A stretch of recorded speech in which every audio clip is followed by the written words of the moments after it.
Halo guys, bertemu lagi bersama aku Suster Nui, si suster cantik yang suka nonton film dan menghibur kalian semua. Gimana kemarin liburannya? Seru gak? Pada kemana nih liburannya? Gak kerasa ya, sekarang sudah waktunya masuk kerja dan sekolah lagi. Semangat ya buat kalian. Nah, kali ini aku akan menceritakan tentang film yang sangat horor guys. Penasaran dengan ceritanya?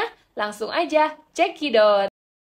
Di awal film, kita diperlihatkan dengan sebuah artikel yang menceritakan di zaman dahulu ada sebuah desa yang bernama Desa Kibledere.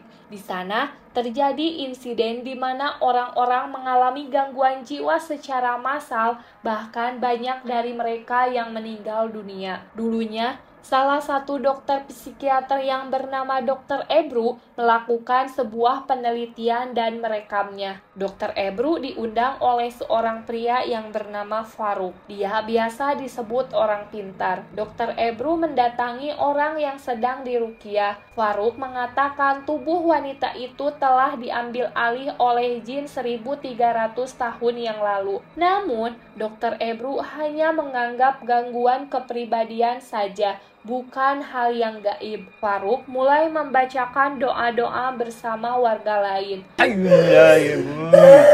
Wanita itu pun memuntahkan sebuah benda aneh. Setelah itu, Faruk menasehati orang-orang di sana agar tidak terlibat dengan sihir. Pagi harinya, Dr. Ebru mendatangi rumah Faruk untuk melakukan wawancara. Faruk mengajak Dr. Ebru masuk ke dalam rumahnya. Dr. Ebru menanyakan tentang wanita tadi malam. Faruk mengatakan menurut keluarganya, wanita itu mulai takut air dan gak mau mandi. Wanita itu sudah dibawa ke dokter, namun setelah makan obat, wanita itu malah semakin memburuk. Dr. Ebru menanyakan tentang proses penyembuhan yang Faruk lakukan. Dr. Ebru yang tidak percaya akan hal gaib pun mengira itu semua telah diatur oleh Faruk. Bahkan, Dr. Ebru menanyakan mengapa ketika Faruk mengeluarkan benda aneh harus ditutupi dengan sarung.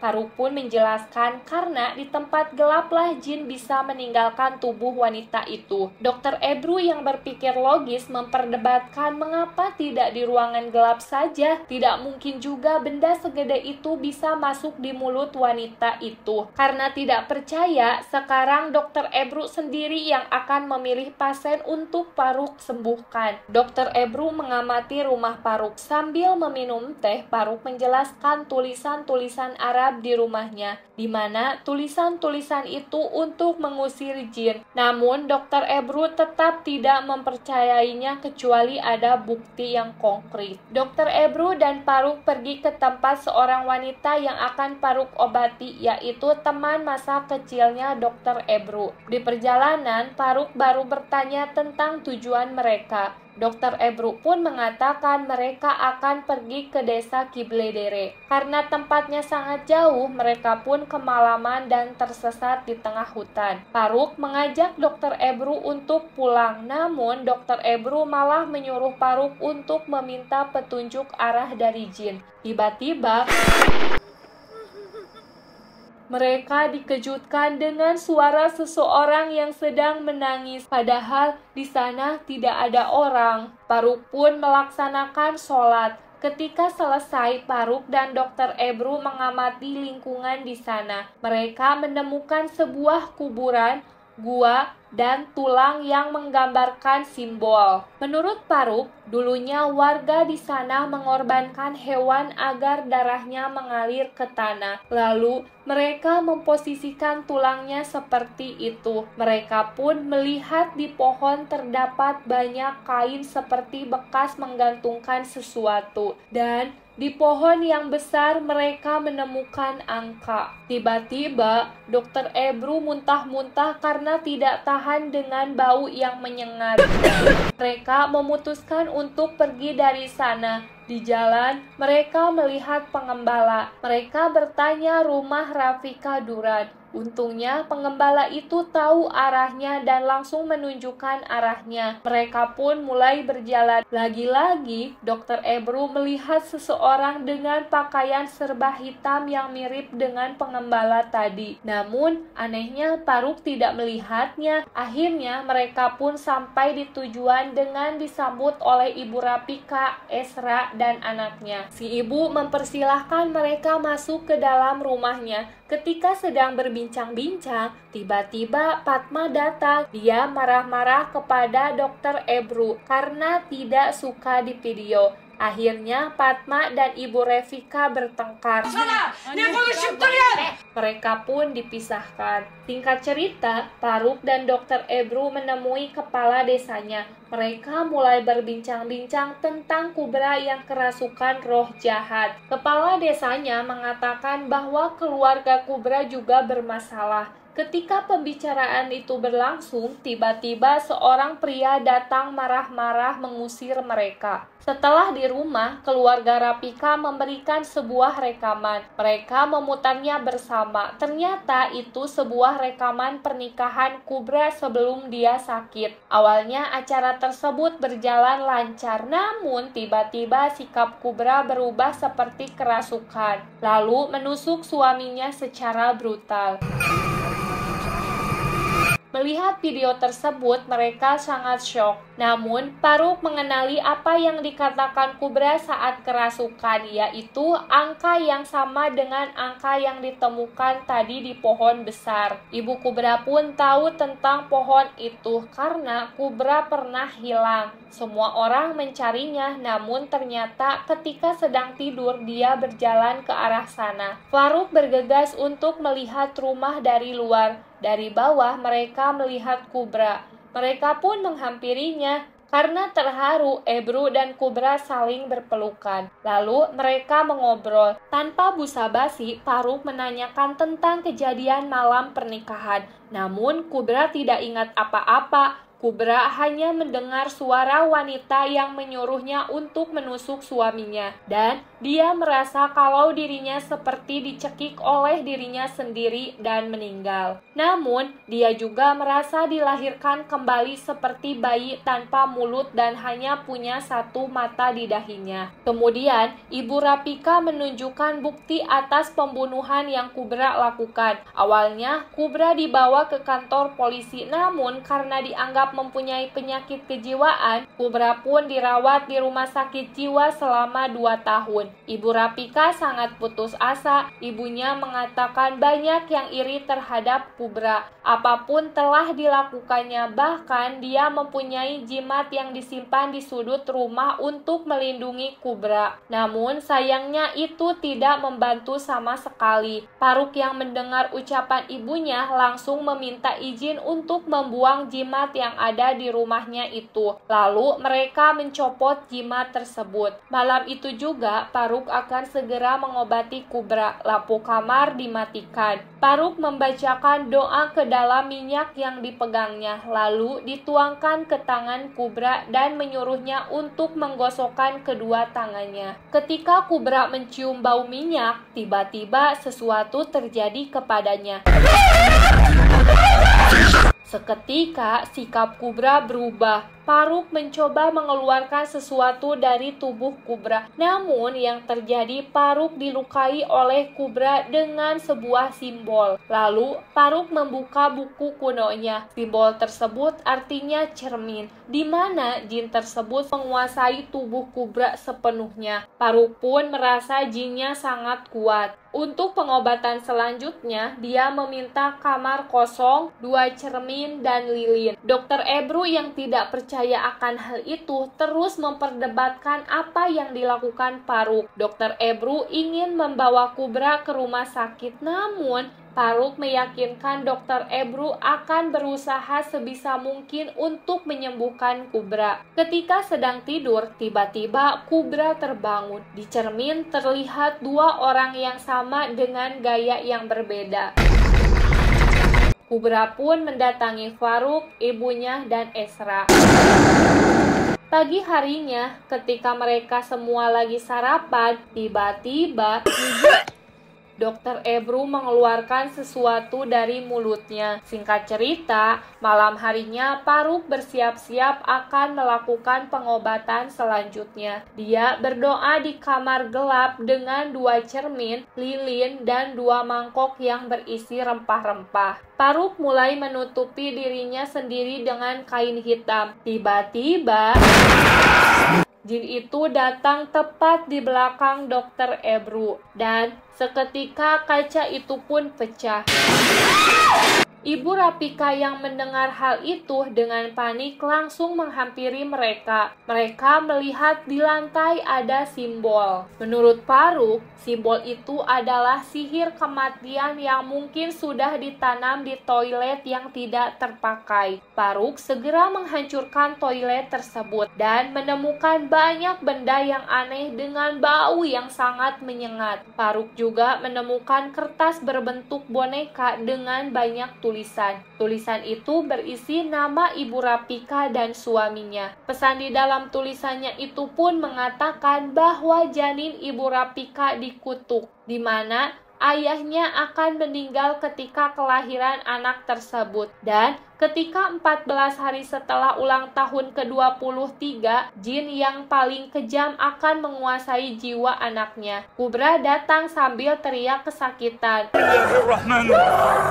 Melihat Kubra semakin memburuk, Dokter Ebru ingin Kubra dibawa ke rumah sakit. Ternyata bukti-bukti yang sudah Dokter Ebru lihat tak cukup untuk membuat Dokter Ebru mempercayai semuanya. Dia tetap menuduh itu adalah settingan Paruk. Dokter Ebru memberikan kesempatan terakhir untuk Paruk membuktikan pengobatannya. Paruk kembali melakukan pengobatan. Kali ini, dia melakukannya di gudang agar ruangannya lebih luas. Pengobatan akan dimulai. Namun, Kubra terlihat sangat ketakutan. Kubra melihat sesosok besar dengan rambut panjang yang bernama Sari. Ketika Paruk sedang mengusir Sari dari tubuh Kubra, Sari malah menantangnya.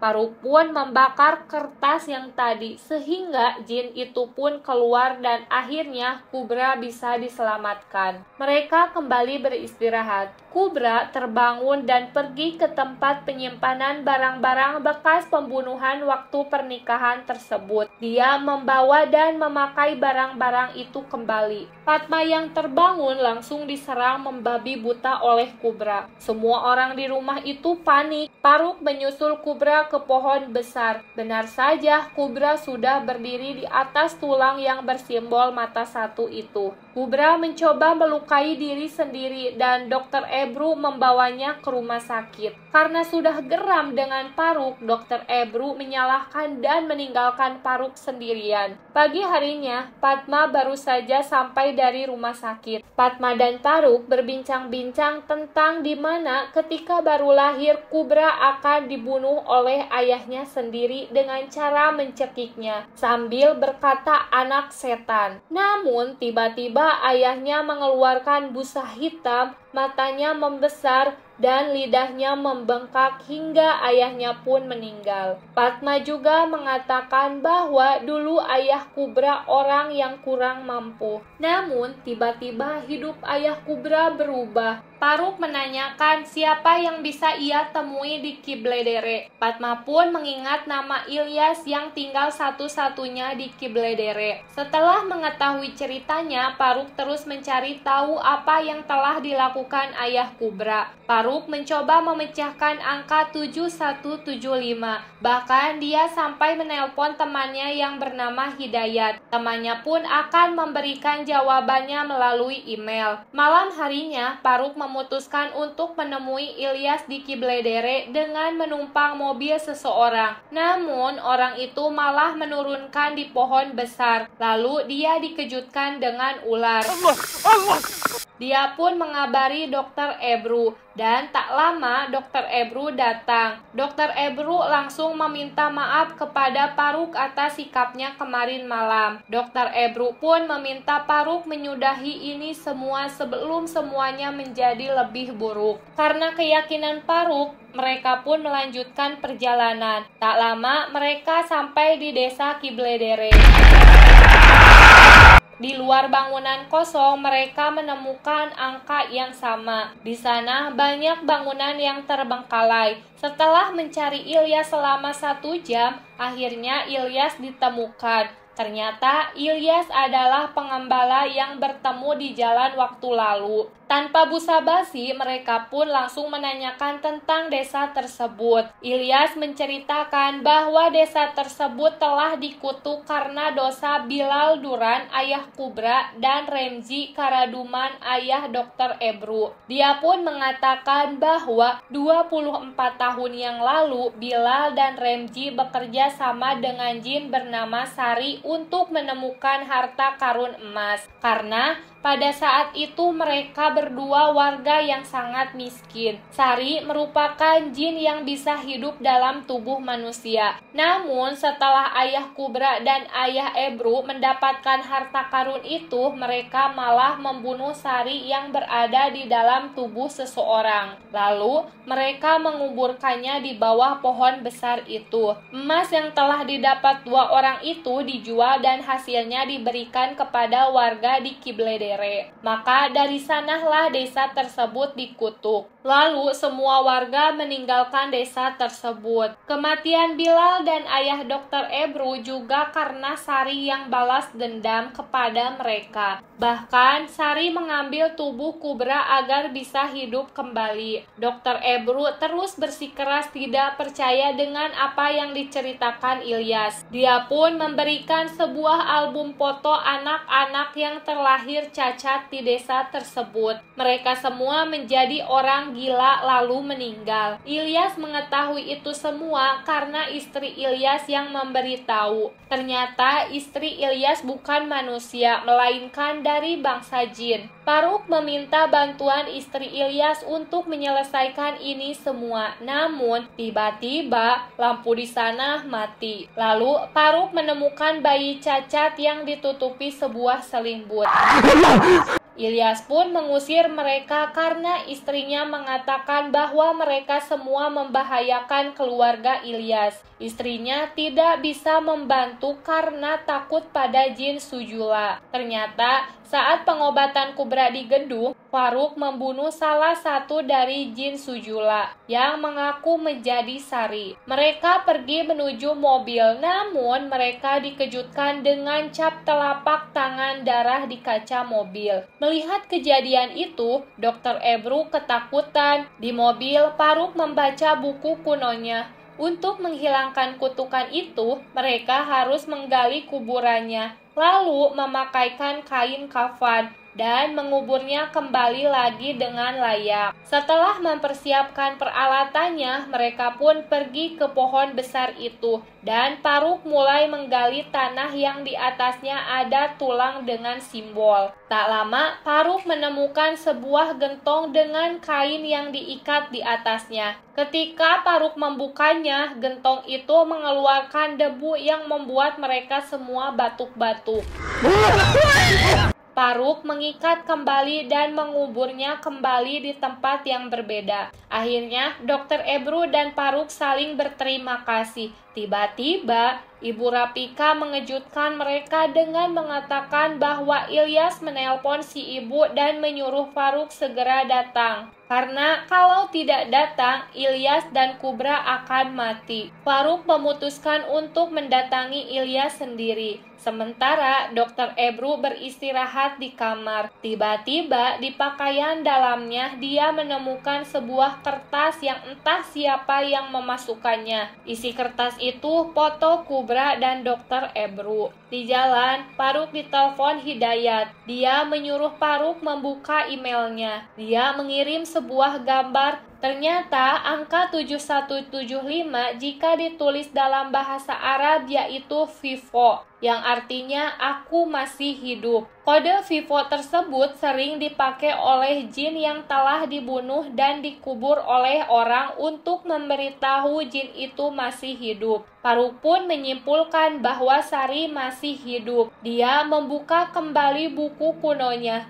Ternyata jika membuka kuburan jin mati, kutukan akan hilang. Namun, jika membuka kuburan jin hidup, maka kutukan akan meningkat. Ilyas menghampiri Faruk dengan penuh luka sambil menanyakan Dokter Ebru. Dia menyalahkan Faruk karena telah meninggalkan Dokter Ebru di rumah mereka. Ternyata Ibu Rapika dan Esra telah merencanakan itu semua. Mereka akan memberikan tubuh Dokter Ebru ke Sari untuk menggantikan Kubra. Lagi pula, Ilyas tidak pernah menelpon mereka karena memang Ilyas tidak punya handphone. Istri Ilyas dibunuh oleh jin Sujula dan tak lama Ilyas pun dibawa oleh jin itu. Sementara di tempat lain, Dokter Ebru menemukan Kubra dengan keadaan yang semakin parah. Dokter Ebru yang ketakutan akan kabur, namun dia malah disergap oleh Ibu Rapika dan Esra. Faruk terlambat menolong Ilyas. Dia pulang ke rumah Ibu Rapika. Di rumahnya sudah tidak ada siapa-siapa, hanya ada Fatma yang sudah penuh luka dan meninggal. Dengan panik, Faruk mencari Dokter Ebru. Di kamar Kubra, dia menemukan banyak sekali jimat dan sebuah kertas berisi foto Ebru dan Kubra. Faruk melanjutkan pencarian Dokter Ebru. Faruk didorong ke dalam lubang oleh Ibu Rapika dan Esra. Mereka terus melemparkan batu besar ke arah Faruk hingga Faruk tak sadarkan diri. Ibu Rapika berbicara kepada Dokter Ebru yang berada di lubang. Dia terus menyalahkan ayah Dokter Ebru karena telah membuat Kubra menderita selama bertahun-tahun. Padahal suaminya juga terlibat. Mereka pun melakukan ritual dan mengubur Dokter Ebru. Di dalam kuburannya, Dokter Ebru sangat ketakutan. Lalu muncullah ular. Kejadian itu diambil dari kisah nyata.